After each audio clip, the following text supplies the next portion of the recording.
Hello friends, welcome to a new lecture today. In this, we are going to learn some important points about muscle.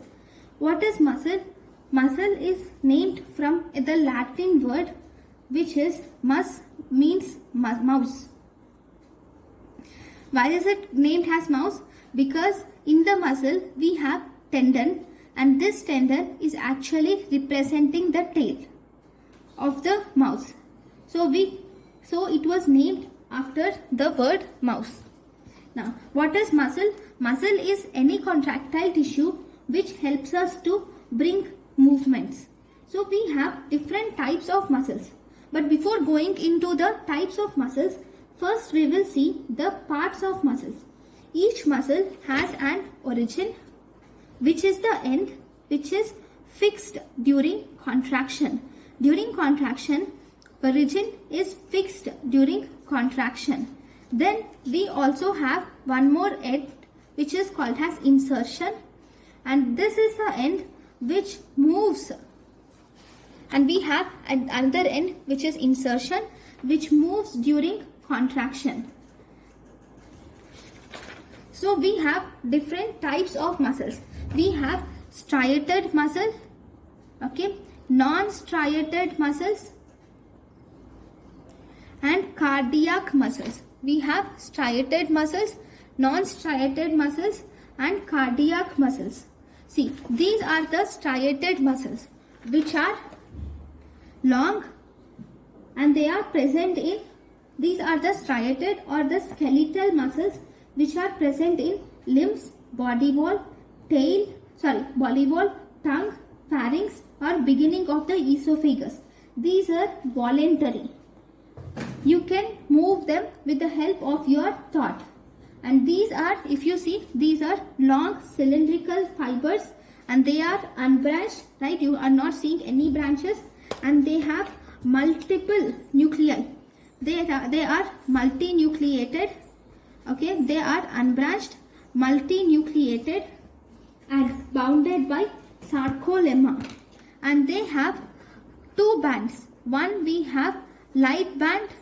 Here, this place where there are no band is light band, and this pink color band is dark band. So you have dark band and light band, and there are no intercalated discs. These striated muscles are supplied by central cranial nervous system, and the blood supply to this striated muscle is abundant. They easily contract rapidly, and they also soon gets fatigued.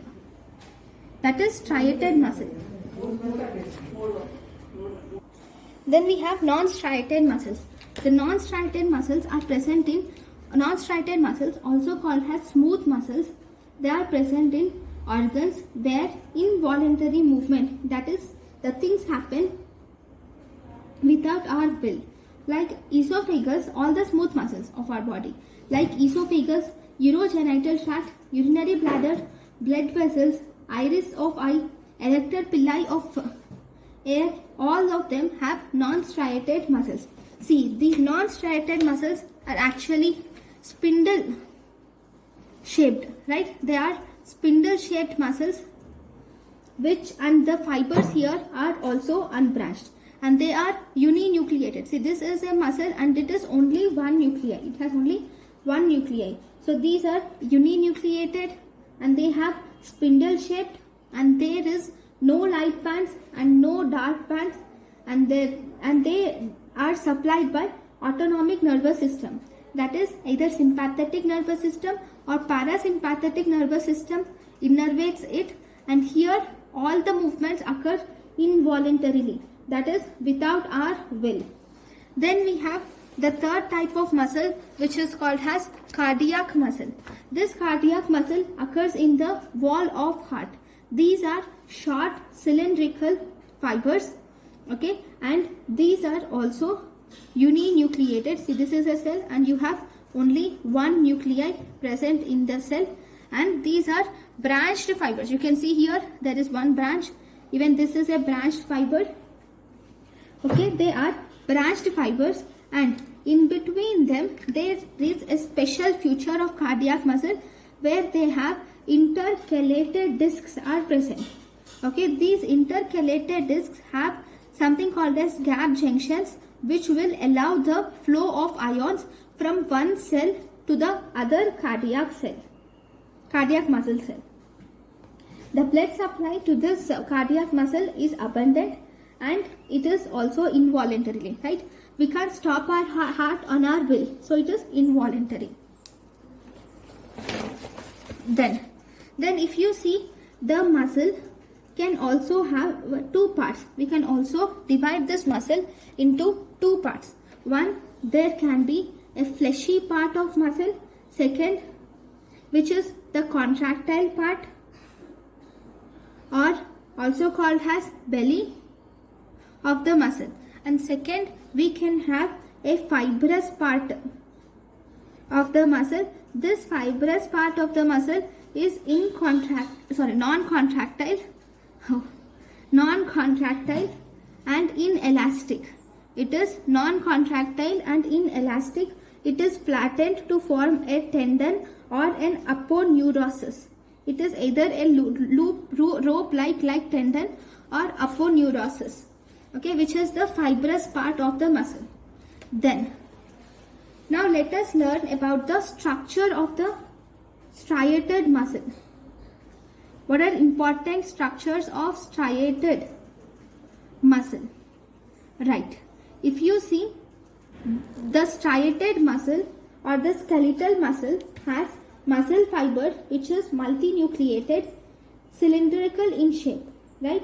So each muscle fiber has, see this, it is something like this, right? The muscle fiber is something like this, and it is surrounded by a sarcolemma, and we have the cytoplasm in the muscle fiber is called as sarcoplasm, right? Think that this is a muscle fiber, and there are hundreds of nuclei which are present in the, they are multinucleated, and there are hundreds of peripheral nuclei which are present peripherally. This each myofibril will have bands like this. These are either dark bands or light bands. Okay, I have drawn these light and dark bands here. So this band which you can see here, dark band in the middle, this is called as A band or anisotropic band. And this band which you can see, which is lighter or thinner band, is called as, actually, okay, you can tell this has A band, right? Now this is thick filament. You can call this as thick filament. And we also have this filament which is thin filament. Okay, in the striated muscles we have a thick filament and also a thin filament. Now this band which is present is called as anisotropic band or A band. This is anisotropic band or A band. Okay, this band, we also have something called as I band. What is I band? I band is the light band or isotropic band. Just a minute, I'll draw one more, these, so that you can draw the I can show you the I band.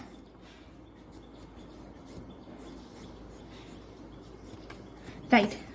So this is the A band. Now from here to here, this is the light band which you can see, which contains only the thin filaments, right? So this is called as I band.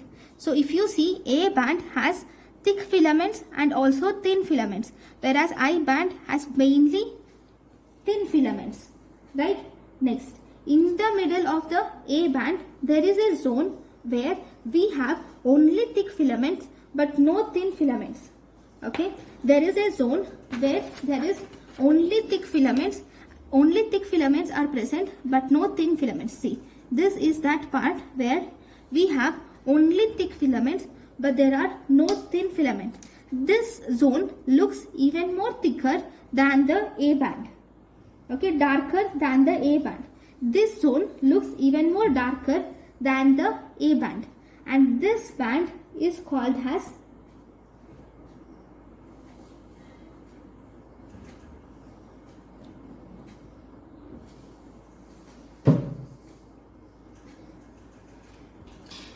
this band is a little more lighter when compared to this band. See, it's simple. We have thick filaments and thin filaments. So there is more amount of thickness in this band when compared to this band, right? So this is lighter when compared to this A band. So this lighter band is called as H band. I'm really sorry. This H band is lighter when compared to the I band. Okay, and in the middle of this H band, in the exact middle of this H band, we have a line which is present in the middle of this H band, which is called as M line. Okay, there is a line in the middle of this H band which is called as M line, and this M line is the darker part. Okay, so this A band is the dark part which is present. Okay, in the middle of the A band, we have a zone where there are only thick filaments and there are no thin filaments. This zone is called as H zone, which is lighter than the A band. And in the middle of this H band, we have a line called as M line, which is the darker. And then in the middle of the I band also, we have a line. In the middle of the I band, there is a line called as Z disc. Okay, in the middle of I band, there is a Z disc, or we can also call it as cross membrane. There is Z disc or cross membrane.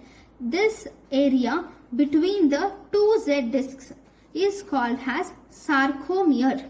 The area between the two Z discs, this area is called as sarcomere. Okay, so this is about the structure of striated muscles. Okay, let me summarize it just for a minute. See, in the striated muscle, I'll draw in a piece of paper, right? It becomes easier. Okay, so we have two, let me summarize it here. First, we have a dark band, we have two types of filaments. We have thick filaments and we have thin filaments also, right? So these are the thick filaments and these thinner ones are thin filaments. Okay, these are the thin filaments, right? So let me add it. Let me add some intensity so that you can easily understand. Yeah, right. So these are the thin filaments, thick filaments, and this is the thin filament, right? Now we have, so this zone where we have thin and thick filament, this is called as A band, right?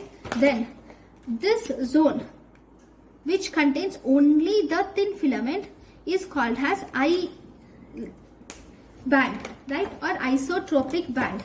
Now in the A band, the area where there are only thick filaments, see, this is the area where we have only thick filaments and no thin filaments, is called as H zone.